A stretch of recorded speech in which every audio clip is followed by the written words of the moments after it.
Hello, ladies, and welcome. My name is Suzi Nussbaum, and I am super excited to be with you guys today. I'm part of the Central Campus Ministry, and I'm going to be sharing my takeaways on chapter 7 and 8 of Esther. Thank you for joining us as we continue our study on the book of Esther in anticipation for our incredible Women's Day that is coming up. So for this video, we're going to be doing something a little different.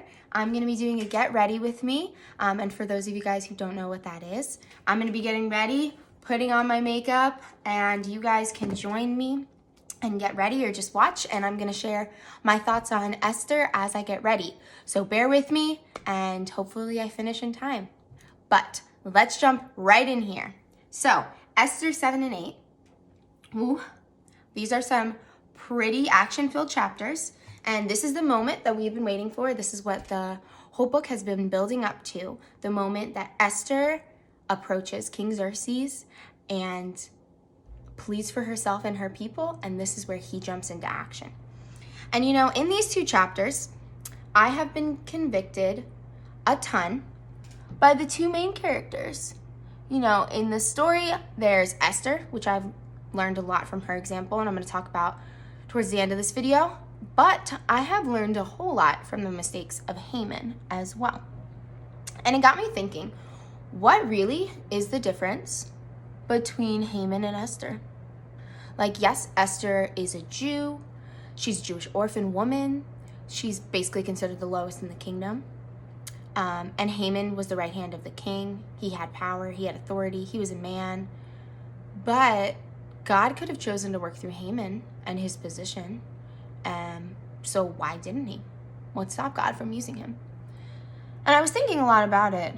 And I think two things have really stuck out to me. One, that Haman was a huge doer. He thought that he could earn everything that he wanted. And two, Haman had no fear of the Lord at all. He was Lord of his own life. And in essence, it came back to the heart for both Haman and Esther. And so, as I said, Haman was a doer. He cared about the outside. He cared about everything that looked good on the outside, the position, what he was given. And as we've read in past stories, God totally does not care about the outside. In 1 Samuel 16, verse 7, it says, that God doesn't care about what people look at. He doesn't look at the outside appearance. He cares about our hearts. He doesn't care about our position. He doesn't care about our good looks. He doesn't care about even our skill, that he can work through anyone as long as they have the heart and willingness to please him. And, Haman was a doer. He thought he could earn his way into power.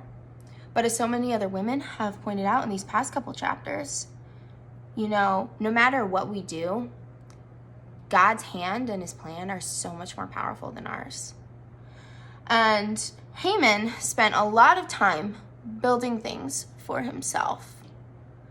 What's crazy is that these were the exact things, the things Haman was building just for himself, these were the exact things that eliminated him and led to his demise.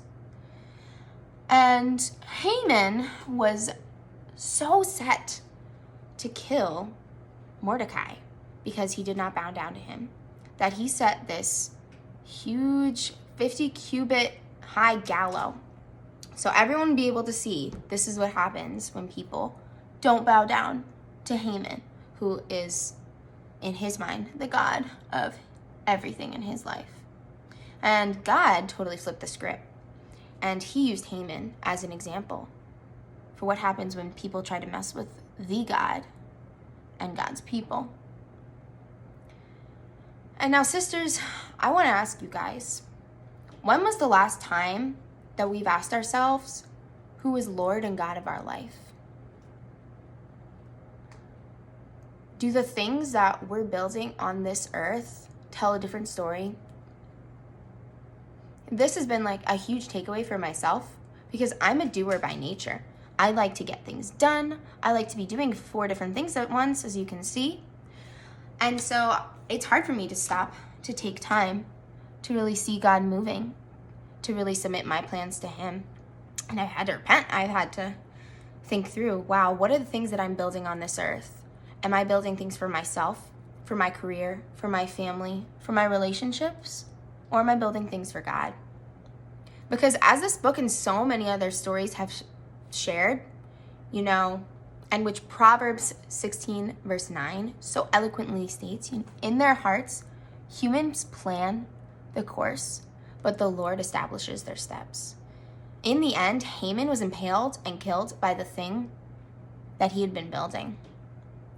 Everything that he was given, everything that he had earned, was given to the person that he hated the most, and he ended up with nothing. And I want to learn from Haman's mistakes and reset the foundation and the goals from which I'm building things in my life. And now, on the other hand, just as we've learned so much from Haman and his mistakes, Esther and her actions have convicted me a ton as well. For me, this week, I've been seeing how God has showing me just how much I like to do things, how I'm an action-based person, and how he is calling me to something very differently. In these chapters, I've been deeply convicted by Esther and how she has responded to this very serious situation. We saw in the past chapters that instead of going based off her emotions, she stops and she prays and she fasts. She brought everything that was happening to God. And now in chapter 7, where she makes her move, where she's called to do something, she's able to. Because Esther was level-headed and wise, she was able to work through things with God, to work through the fear in her heart beforehand. And that's something I admire so much. She didn't crumble into a heap of emotions when things got tough. And she didn't speak out of fear. Instead, she was smart in her approach to the situation. Esther was able to see that King Xerxes was a man of emotions and extremes. And she was wise enough to know how to approach him with her request. She not only threw 2 banquets for him, but she waited for the exact right moment to ask him. And even the way she phrases it was made in wisdom. When the time came for Esther, she was ready. She knew how to act wisely. She had planned accordingly. Esther was not impulsive, fearful, and acting out of emotion, but instead, she was steadfast, wise, and she prepared herself and worked through things with God beforehand so she could do what God needed to do in her. She prepared herself for such a time when God was calling her. Sisters, are we preparing our hearts and working through things with God for such a time when he calls us? We can choose to be women who act in emotion and who don't have a foundation built on God, or we can mimic the example of Esther and be obedient to God's call and ready to answer because we have taken time to wrestle through things in our hearts. Chapter 7 is an action book. So much happens, but there was so much that happened behind the scenes to prepare Esther to do what she needed to do. And in chapter 8, we get to see God bless the efforts Esther put forth. And so my biggest takeaways from chapter 7 and 8 are that God's will and plan is what will happen, no matter what we do. And above all else, we can have 2 kinds of hearts. We can have a heart like Haman, who built things for himself and whose Lord of his life was him. Or we can have a heart like Esther, who feared the Lord, who took time to wrestle through her fears with God, and in the end, who God blessed. Thank you guys so much for listening to me share, and I hope you have a great day. Hope to see you at the Women's Day.